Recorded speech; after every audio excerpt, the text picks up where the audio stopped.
আসসালামু আলাইকুম। অনুসন্ধানী বাংলা টিভির পক্ষ থেকে সবাইকে স্বাগতম। আপনাদের সাথে আছি আমি মোসাম্মদ সুমাইয়া।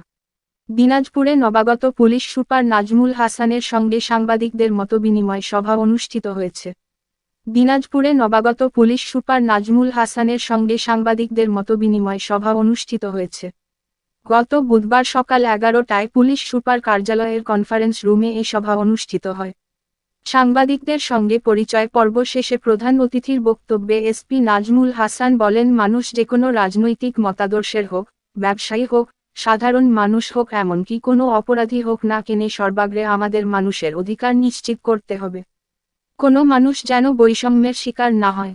মানুষ যখন কোনো বৈষম্যের শিকার হবে তখন সে মন থেকেই বৈষম্যের বিরুদ্ধে কাজ করতে পারবে। তিনি বলেন, আমি যেকোনো অপরাধ নির্মূলে আপনাদের সহযোগিতা নিয়ে কাজ করতে চাই।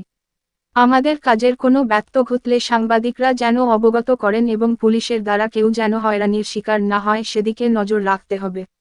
এ সময় দিনাজপুর 2 প্রেস ক্লাব ও সাংবাদিক ইউনিয়নের সকল সাংবাদিক, অতিরিক্ত পুলিশ সুপার ক্রাইম এন্ড অবসমু আনোয়ার হোসেন ও অতিরিক্ত পুলিশ সুপার সদর সার্কেল শেখ জিন্নাহ আল মামুন সহ আরও অনেকে উপস্থিত ছিলেন।